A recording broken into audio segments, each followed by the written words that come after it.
ในช่วงนี้เป็นช่วงปิดเทอมของลูกหลานเราก็จะมีอุปสมบทกาญาติโยมเข้ามาปฏิบัติมากหน่อยเราใช้เวลาที่บ้างไม่ได้รับลูกหลานไปโรงเรียนกลับบ้านเพราะเราต้องใช้เวลานี้มาปฏิบัติมันก็เป็นเหตุผลและควรว่าเราควรจะทำ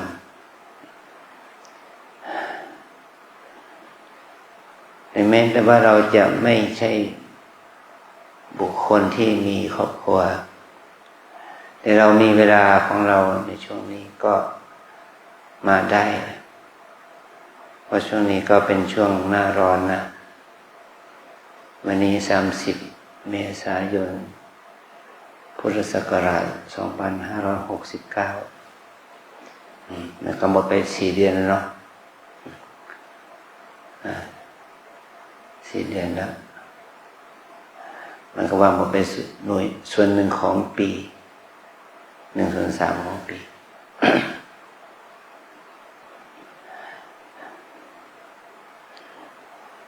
เราสละเวลาที่มีอยู่ที่เราได้มาทำกิจนี้ก็ถือว่าเป็นบุญเป็นบุญเป็นวาสนาของเราการปฏิบัติธรรมนั้นเป็นสิ่งที่เราไม่ได้บังคับกันเราเองจัดตารางปฏิบัติด้วยตัวเราเองนะมีเวลาว่าง3ก็มา3มีเวลาว่าง5ก็มา5มีเวลาว่าง7ก็มา7เนี่ยอยู่ที่เนี่ยมามีเวลาว่างได้1 เดือนก็มา1 เดือนเนี่ยเพราะว่าวันเวลาของแต่ละคนว่างไม่เท่ากันการปฏิบัติธรรมก็ได้บุญเหมือนกันแต่ว่าได้มากได้น้อยมันไม่เท่ากันนะมันเหมือนกับว่าเราไปรับจ้างทำงานรายวันสมมติว่าวันละ500เท่ากันแต่คนหนึ่งไปรับจ้างรับวันเดียวก็ได้500อีกคนหนึ่งรับจ้างมา30 วันละ30 วันคูณ500เป็นเท่าไหร่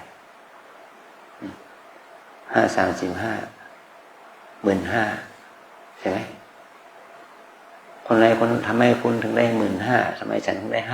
500มันก็อยู่ที่ความเพียรมันอยู่ที่เจตนานะเนี่ยเพราะคนเราจึงไม่เหมือนกันวาสนาไม่เหมือนกันบุญไม่เหมือนกันก็ว่าเรานั้นทำความดีไม่เหมือนกันนะว่าทำไมรุ่นฉันเธอจึงเจริญแต่ตัวฉันยังต่ำต้อยเป็นเสนียดอยู่อย่างนี้ก็เพราะว่าบุญวาสนาโชควาสนาความคิดทัศนคติชาวปัญญาสติปัญญามันไม่เท่ากันพูดคำหนึ่งคนหนึ่งเนี่ยทำให้คนแตกแยกกัน3-4 คนอีกคนหนึ่งพูดคำหนึ่งทำให้คนทั้งคณะสามารถสามัคคีกันได้เพราะว่าอย่างนี้แหละมันจริงไม่เหมือนกันนะพูดได้เหมือนกันแต่พูดต่างคุณพูดต่างกันพูดให้เกิดความแตกแยกกับพูดให้เกิดความสามัคคีมันก็ต่างกันเนาะเนี่ยอันนี้ก็เหมือนกันการปฏิบัตินะ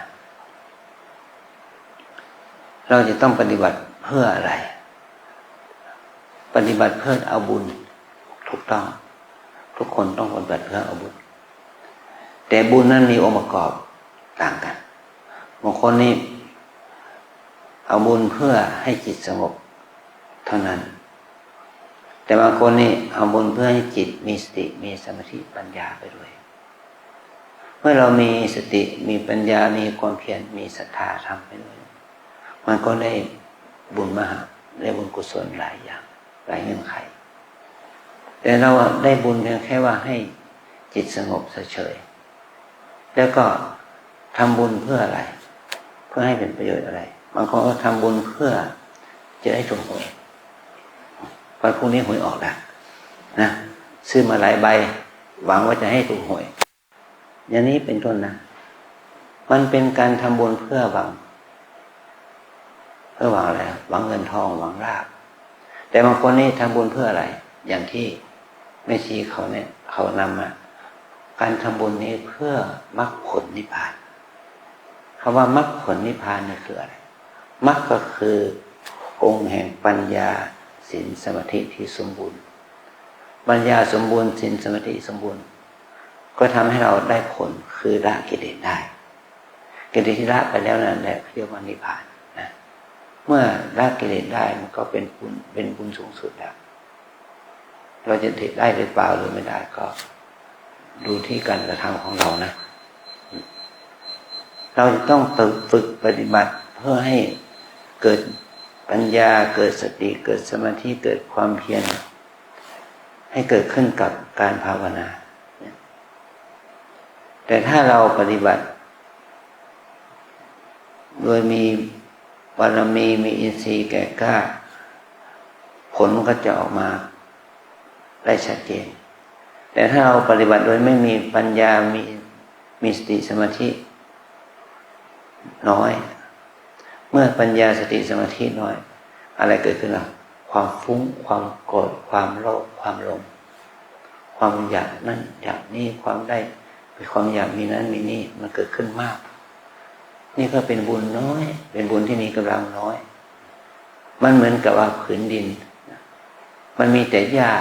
มันมีแต่วัชพืชเราปลูกว่าหวานเม็ดพืชไปเม็ดเดียวมันก็ร่างเราจะแทงพอตายเป็นที่สุดพอถูกหญ้าถูกวัชพืชคุมอย่างนี้นะแต่ถ้าเราปลูกพืชที่ไม่ในสถานที่ไม่มีหญ้าไม่มีวัชพืชต้นพืชนั้นก็จะงอกเงยขึ้นมาตามเหตุว่ามีดินดีไหมปุ๋ยดีไหมน้ำท่าดีไหมความชื้นดีไหมแสงสว่างแสงสว่างดีไหมเนี่ยมันต้องมีองค์ประกอบพร้อมการมาทำบุญไม่ใช่ว่ามีองค์ประกอบเดียวนะเราต้องมีความศรัทธาต่อตัวเราเองด้วยเรามีความศรัทธาต่อตัวเราเองคือว่าเรามีความเชื่อความศรัทธาว่าความดีนี้ไม่ใช่เป็นความดีของใครเป็นความดีที่เกิดขึ้นจากใจเราเองเป็นความดีที่เกิดขึ้นจากการปฏิบัติเนี่ยมันเป็นความดีที่เกิดขึ้นจากการฝึกใจของเราเองว่าเราจะทำให้จิตใจของเราเป็นอย่างไรนะถ้าเราทำให้จิตใจของเราเป็นบุญโดยความที่ฝึกให้จิตชำระล้างอกุศลกิเลสความโกรธโลภหลงมันก็จะลดลงไปนะขอให้เรานั้นได้เห็นคุณค่าของการปฏิบัตินะขอให้เราได้เห็นประโยชน์ของการประพฤติปฏิบัติมันจึงจะก่อให้เกิดประโยชน์สุทธิผลในการภาวนานะ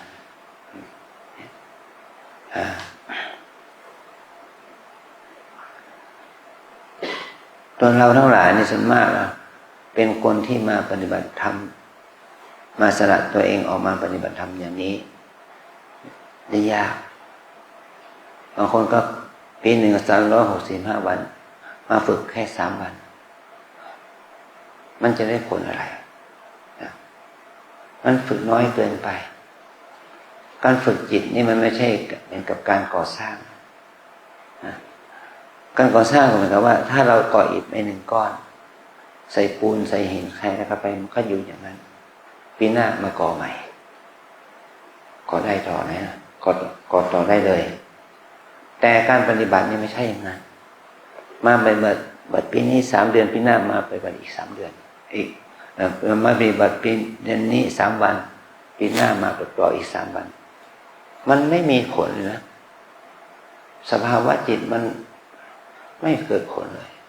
เพียงเดียวแค่ความทรงจำนิดหน่อยรู้ว่าวัดระเบิงอยู่ที่ไหนใช่ไหมมาถูกอย่างนี้แหละแต่ว่าสภาพกุศลจิตไม่มีเลยมีแต่ความโกรธโลภหลงฟุ้งซ่านรำคาญนะ มีแต่จิตอกุศลจิตบาปนี่ก็เราเมื่อเราปฏิบัติมาฝึกปฏิบัตินี่ขอให้เราได้เอาไปใช้กับชีวิตนะวันนี้30 1 2 3 4ไปแล้วบางคนไม่ถึง4นะ3ไปแล้วถ้าไปแล้วก็ลืมไปเลยกลับยังไงเดินยังไงนั่งยังไงลืมไปเลยแบบนี้ก็เหมือนกับว่ามา3 วันไม่ได้ผลถ้าเราเรียนรู้อย่างนี้แล้วเอาไปปฏิบัติต่อที่บ้านทำวัดสวดมนต์ภาวนาเช้าเย็นอย่างนี้เป็นต้นนะมีเวลาครึ่งชั่วโมงเดินนั่งทำไป30 เดือน15 เดือน15ทำไปตลอดปีหน้ามาใหม่อย่างนี้แหละต่อได้ต่อเนื่องได้นะเพราะฝึกให้เรามีความชำนาญในการฝึกเดินอย่างไรนั่งอย่างไรภาวนาอย่างไรก็จะก่อให้เกิดประโยชน์ของการปฏิบัตินะอันนี้คืออานิสงส์ของการปฏิบัติธรรมการปฏิบัติธรรมนี่เป็นความดีชนิดหนึ่งเรียกว่าความดีขั้นภาวนาความดีระดับต่ำลงไปคือความดีขั้นการรักษาศีลเรารักษาศีล5ได้ทุกวันหรือเปล่าล่ะมีโอกาสผิดศีลทุกวันหรือเปล่าเรารักษาศีล5ได้ทุกวันหรือเปล่าอย่างนี้นะเราก็ให้เราพิจารณาดูว่ากฎเกณฑ์ระเบียบข้อศีลข้อธรรมข้อวัดข้อกฎหมายประเพณีวัฒนธรรมที่ดีงามเราจะต้องไม่ละเมิดเราต้องไม่ละเมิดเพราะว่าสิ่งเหล่านี้มันเป็นจริยาของมนุษย์เราที่ดีงามนะเรื่องข้อศีลข้อธรรมยิ่งสำคัญ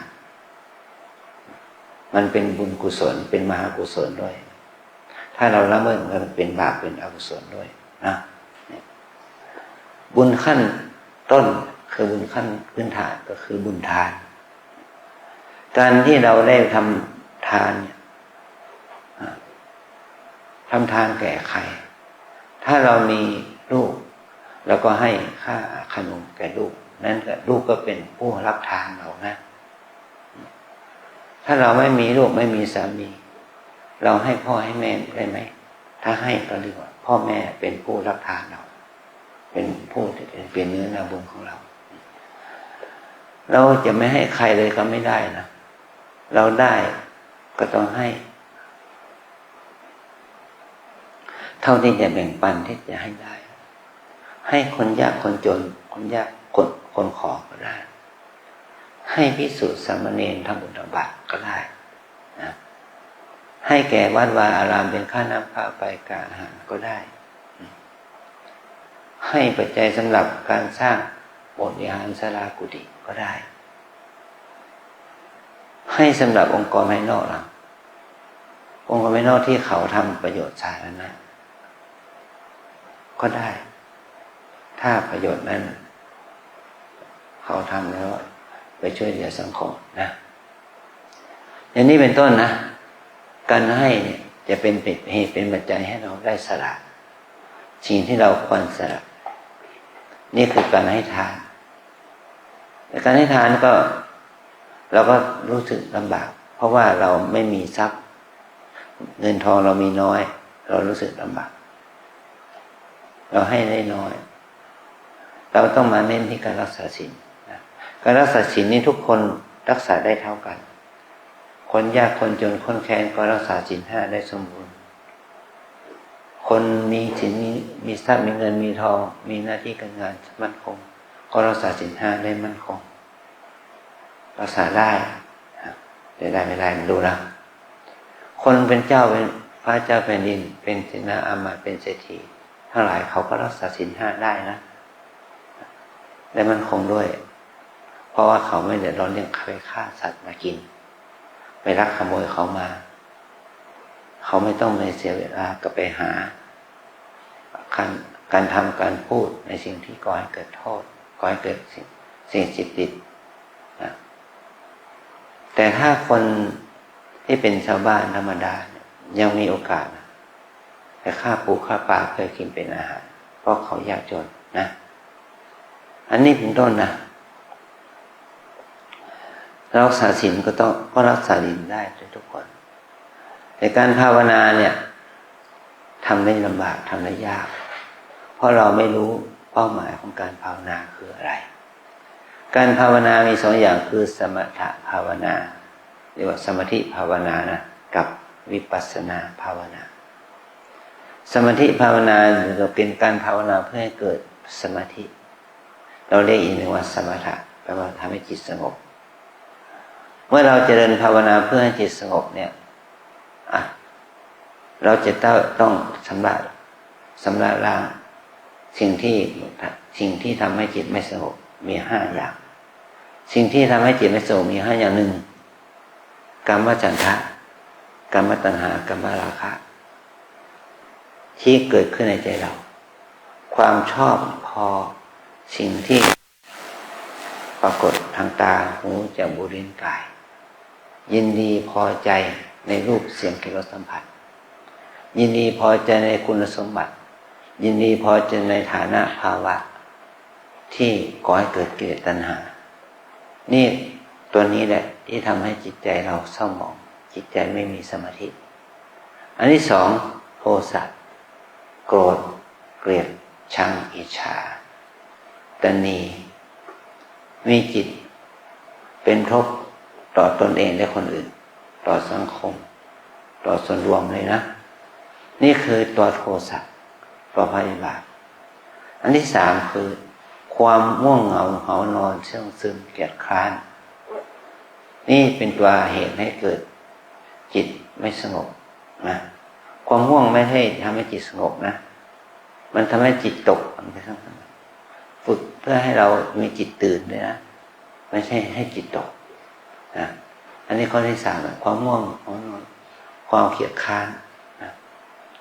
อันที่สี่ความฟุ้งซ่านฟุ้งไปเรื่องอดีตฟุ้งไปเรื่องอนาคตเนี่ยอย่างที่เรามาปฏิบัติที่เนี่ยหลังจากที่เราปฏิบัติจบนี่เราจะไปทำอะไรเราจะไปกินอะไรเราจะไปเที่ยวที่ไหนถ้าคิดอย่างนี้ก็ฟุ้งซ่านนะเพิ่งมาวันนี้เดี๋ยวนี้ยังไม่ได้1 วันเลยเราไปฟุ้งไปถึงวันออก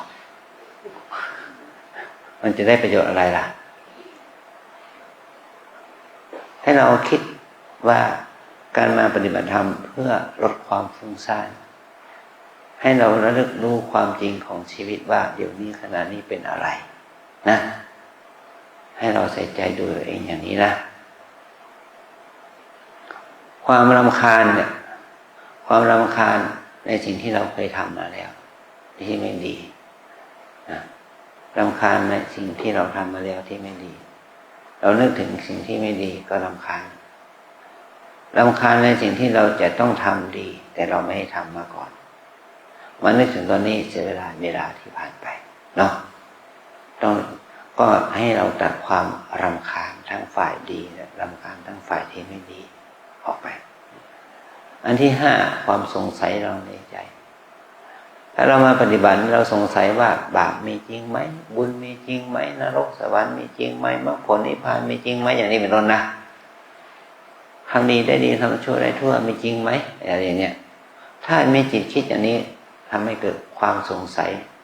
จิตมีโมหะนะโมหะสงสัยมันก็จะทำให้จิตใจเราเศร้าหมองพูดง่ายว่าชอบไม่ชอบง่วงฟุ้งสงสัยทั้ง5ประการเนี่ยมันเป็นตัวอุปสรรคต่อการฝึกจิตเพื่อให้เกิดสมาธิเพื่อให้เกิดความสงบนะถ้าเราลดละเลิกหรือว่าก้าวข้ามความชอบไม่ชอบง่วงฟุ้งสงสัยได้มันก็จะทำให้จิตเราสงบมีสมาธินี่ว่าเข้าถึงสมาธิเข้าถึงบุญภาวนาขั้นสมถะนะบุญภาวนาขั้นสมถะถ้าเราไม่ถึงและเราไม่ได้เลยแม้แต่น้อยอย่าไปคิดถึงเรื่องบุญวิปัสสนาเลยนะบุญวิปัสสนาเป็นบุญชั้นสูงบุญระดับสูงนะบุญระดับละเอียดบุญที่เกิดขึ้นได้ด้วยปัญญาถ้าเราไม่เกิดความคิดที่มีปัญญาล่ะไม่ถึงบุญวิปัสสนา บุญวิปัสสนาภาวนาเนี่ยบุญที่เกิดจากตัวปัญญาที่รู้ความจริงของชีวิตความจริงของชีวิตคืออะไรคือธรรมะที่เราเรียกว่ากายใจนี่คือความจริงของชีวิตนะความจริงของชีวิตคือกายใจนี้นะกายใจนี้เป็นอะไรกายใจนี้ไม่ใช่คนไม่ใช่หญิงไม่ใช่ชายกายใจนี่เป็นตัวธรรมะนะธรรมะที่ว่าหนึ่งกายเราเรียกว่ารูปธรรมใจเราเรียกว่านามธรรมถ้าเราเข้าใจเรื่องกายใจเรื่องรูปเรื่องนามตามเป็นจริง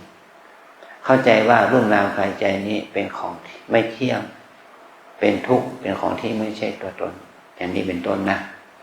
เรารู้ได้ปัญญาภายในนะถ้าเรารู้ได้ปัญญาภายในแล้วนั่นแหละจะเป็นเหตุให้เราได้เกิดปัญญานี่เราเรียกวิปัสสนาญาณวิปัสสนาปัญญา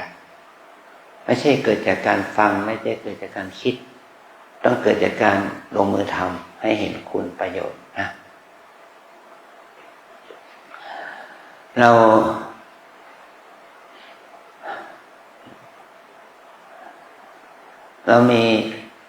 ทุกคนจะต้องรู้จักพืชชนิดหนึ่งที่มีชื่อหลายอย่างถ้าอาจารย์พูดมาเราก็ออกคืออะไรต้นกล้วยต้นกล้วยมันมีชื่อหลายอย่างนะใบเราเรียกใบตองดอกมันเราเรียกว่าปลีนะนี่เราจะต้องเรียกให้มันถูกสมมุติแต่ที่แท้ทั้งหมดทั้งมวลก็สิ่งที่เราต้องการคืออะไรถ้าปลูกกล้วยเราต้องการคืออะไรผลนะถ้าเราปลูกกล้วยก็ต้องการผลสิ่งที่จะได้ประโยชน์จากการปลูกกล้วยแบบนี้ได้ปลีเอามาแกงได้นะได้ใบเอามาห่ออะไรก็ได้ได้กากมันเอามาทำเป็นงานศิลปะอะไรก็ได้เอามาทำเป็นสุดตวงก็ได้นะเนี่ยคือว่าเราจะต้องใช้ให้เป็นประโยชน์แต่ประโยชน์สูงสุดก็คือกล้วยเอามาทานได้นะนี่คือประโยชน์ของมันก็เหมือนกับเราเนี่ยมีหลายอย่างตอนที่เราเป็นเด็กเขาว่าเด็กหญิงเด็กชายโตขึ้นมาก็เป็นหนูเป็นนักเรียนเป็นหนุ่มเรียกว่าเป็นหนุ่มเป็นสาวเขาเรียกว่าสาวเป็นนายเป็นนางสาวต่อมาเป็นทำงานเป็นข้าราชการชั้นนั้นชั้นนี้ยศนั้นยศนี้ก็ต้องเป็นหัวหน้าเป็นลูกน้องเป็นเจ้านายพาไปทำเหตุถึงสุดท้ายมันก็จนถึงเป็นรัฐมนตรีเป็นนายกรัฐมนตรีได้เป็นองค์ข้ามนตรีได้แต่เป็นในหลวงไม่ได้นะเพราะว่าพระองค์เขาเฉพาะเขาเจ้าอยู่หัวเราเป็นไม่ได้แต่เราเป็นราชินีได้นะเป็นได้ไหมตอนนี้เป็นไม่ได้ละอันนี้เป็นต้นนะก็ไม่แน่ทุกสิ่งทุกอย่างมันอยู่ที่สมมุตินะถ้าเราเข้าใจความจริงอย่างนี้เราจะต้องเรียนรู้ว่าตัวเราคือใครนะตัวเราคือใครเสียก่อนถ้าเรารู้จักตัวเราเองว่าเราจะทำยังไงในขณะนี้เดี๋ยวนี้ตัวนี้เราเป็นใครเราเป็นสมมุติก็คือเราเป็นโยคีเราเป็นนักปฏิบัติให้เรารู้ถึงหน้าที่ของโยคีนะถ้าเราเป็นโยคีเป็นหน้าที่ของโยคีเราทำอะไรต้องฝึกเจริญสติเพื่อให้เกิดสมาธิและปัญญาฟังการฝึกเจริญสติด้วยความเพียรความเพียรของเราจะเกิดขึ้นได้ก็ด้วยความศรัทธาต่อตนเองและความศรัทธาต่อหลักธรรมคำสอนของพระพุทธศาสนานะเราไม่ใช่มานั่งนอนรอคอยตะวันตกดินรอคอยอาทิตย์ขึ้นเราต้องมาฝึกให้เรามีความเพียรที่จะทำให้เราได้ก้าวไปสู่ความเจริญแห่งจิตนะ ให้จิตมีสติมีสมาธินะมีความเพียรให้เกิดขึ้นนี่แหละคือประโยชน์นะที่เกิดจากการมาฝึกจิตที่นี้เพื่อให้เกิดตัวปัญญาเพื่อให้เกิดความรู้ความเข้าใจเพื่อให้เกิดบุญวาสนาบารมีนะเนี่ยถ้าเรามีบุญมีวาสนามีบารมีดีมันก็จะทำให้เราเจริญในชีวิตนะอยู่ในฐานะไหนก็ตามแต่มีลาภมียศมีสรรเสริญมีสุขมีทรัพย์มีอะไรต่อมีอะไรก็ต้องอาศัยความบากบั่นภาคเพียรพยายามถ้าทางจิตใจล่ะแล้วทุกคนมีหัวนะแต่ข้างในมีสมองไหมมีไหมมีนะสมองก็มีแต่ว่าหัวสมองหัวคิดที่เฉลียวฉลาดนะบางคนมีบางคนไม่มีใช่ไหมมีแค่หัวมีแค่มันสมองแต่ไม่มีหัวคิดไม่มีสติปัญญาเอาซะเลยมีแต่เรื่องที่จะทำให้เกิดความมีปัญหากับคนและแก่ตนและคนทั้งหลายก็ให้เกิดปัญหามากมายอันนี้เป็นต้นนะเมื่อเรามามีจิตคิดอย่างนี้ขอให้เรามีความเข้าใจว่ามันเกิดจากการขัดเกลามันเกิดจากการภาคเพียรมันเกิดจากความเอาใจใส่ถ้าเราอาจารย์ขอยกตัวอย่างนะเราเขียนกอไก่ถึงฮอแล้วฮุกจบไหมเขียนจบไหมบางคนไม่แน่เขียนไม่จบกอไก่ขอไข่ประเด็นฮอแล้วฮุกเนี่ยบางคนเขียนไม่ถูกนะเขียนไม่ได้ด้วยซ้ำไปแต่จบปริญญาตรีมาได้อย่างไรเพราะความจำไม่มีความจำไม่ดีลำดับข้อกอไก่ขอไข่ไม่ถูกอย่างนี้แหละเราเรียนหนังสือ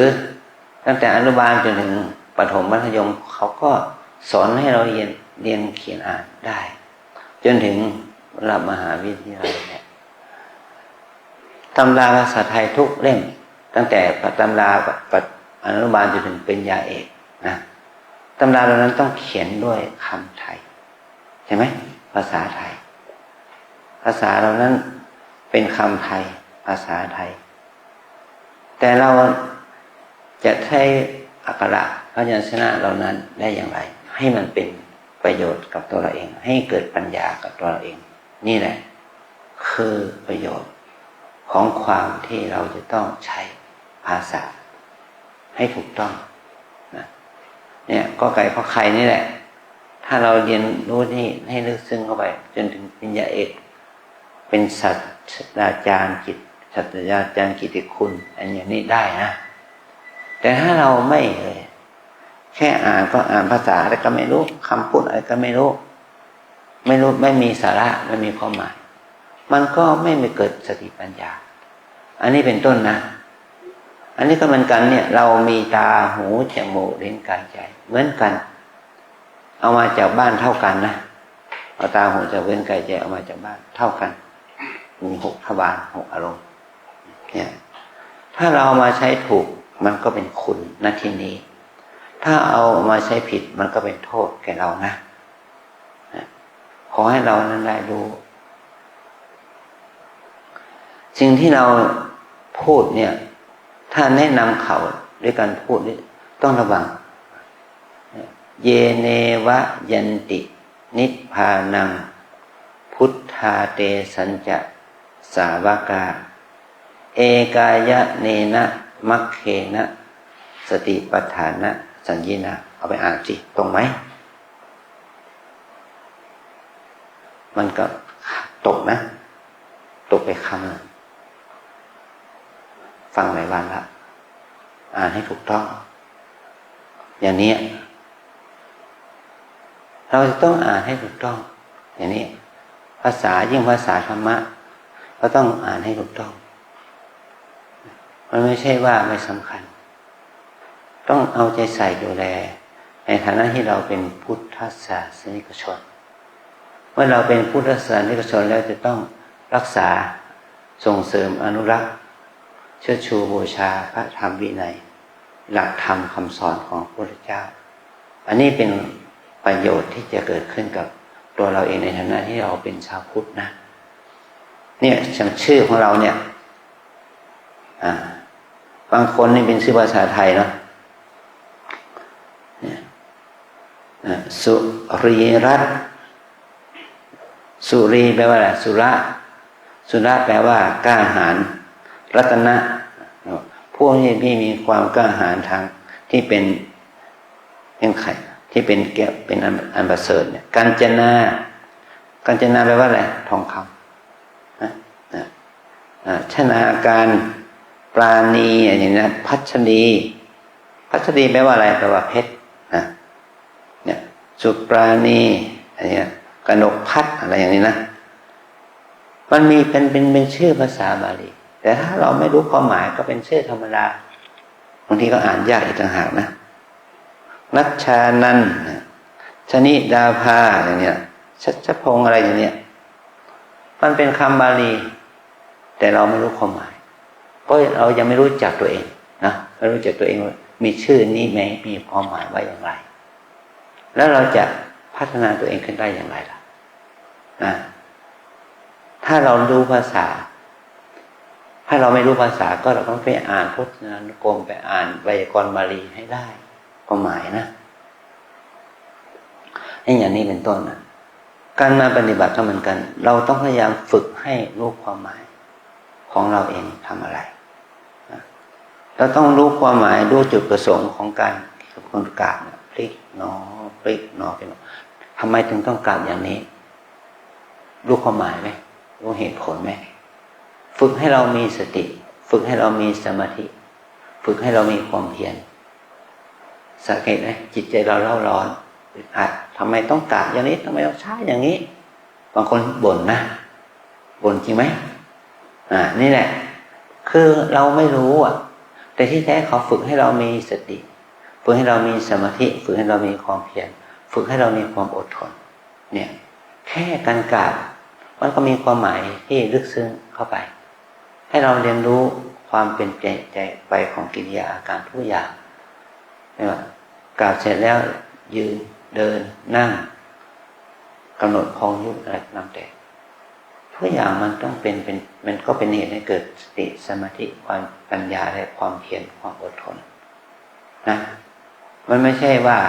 ฝึกสักแต่ว่าฝึกรู้สักแต่ว่ารู้ทำอะไรก็ไม่รู้ไม่เห็นมีคุณค่าอะไรมี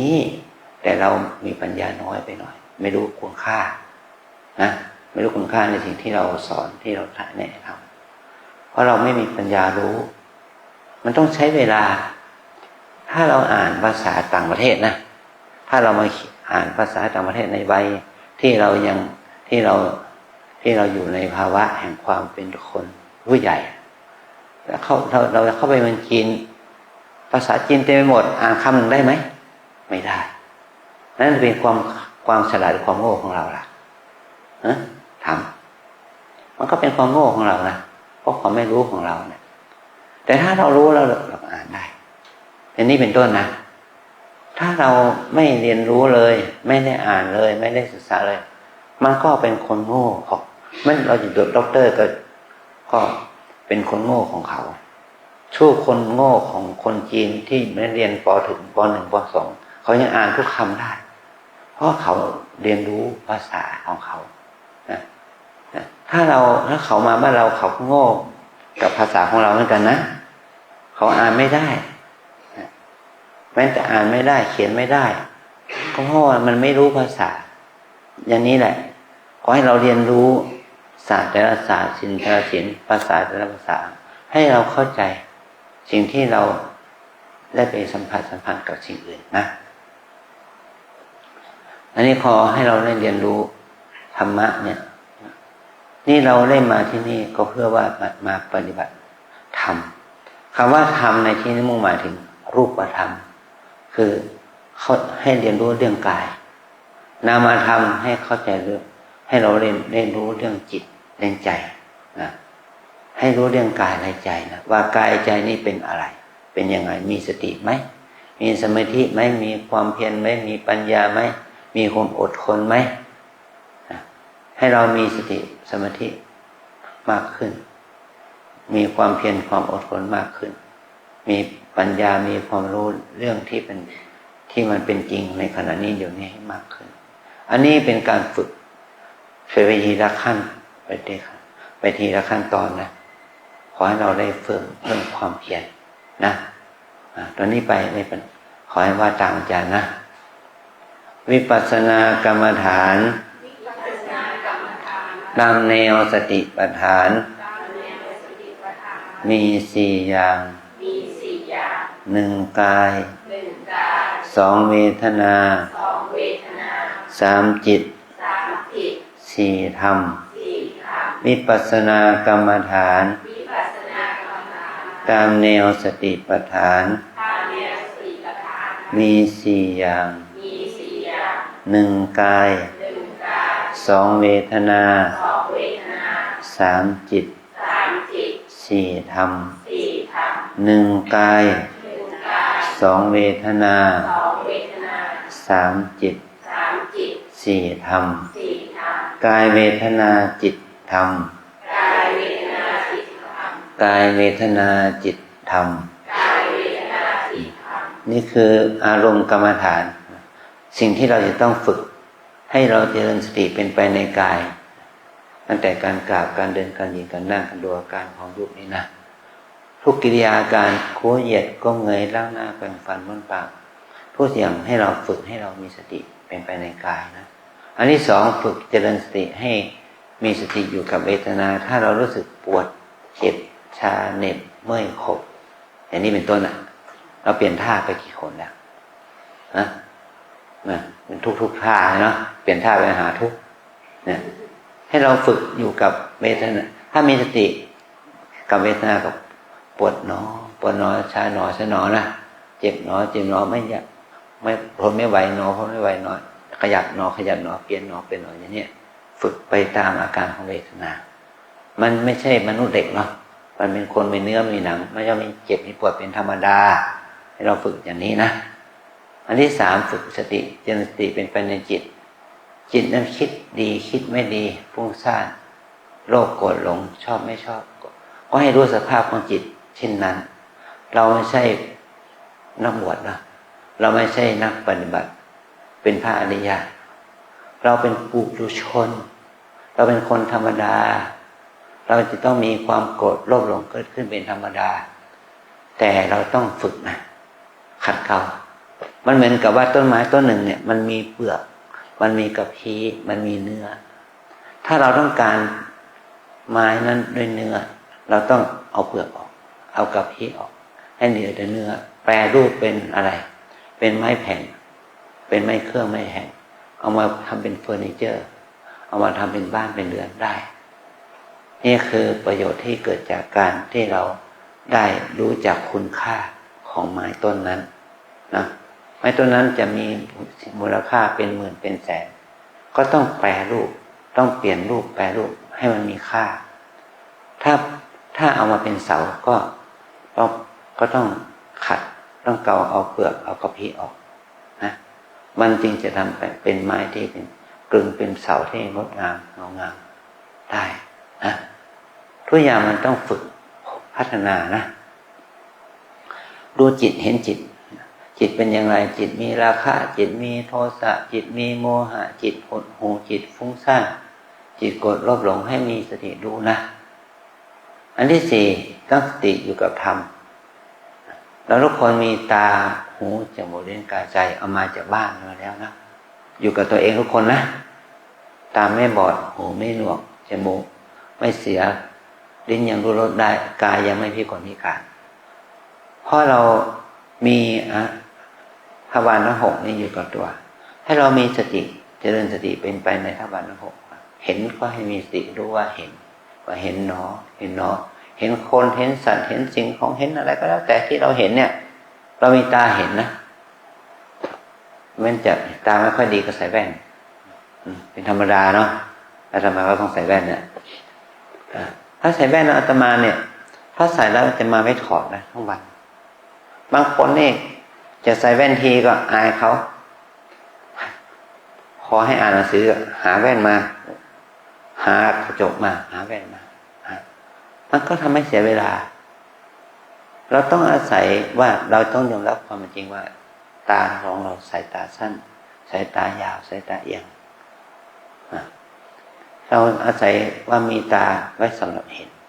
ถ้าเห็นเนี่ยขมุกขมัวก็เห็นไม่ชัดถ้าเห็นให้ชัดก็มัน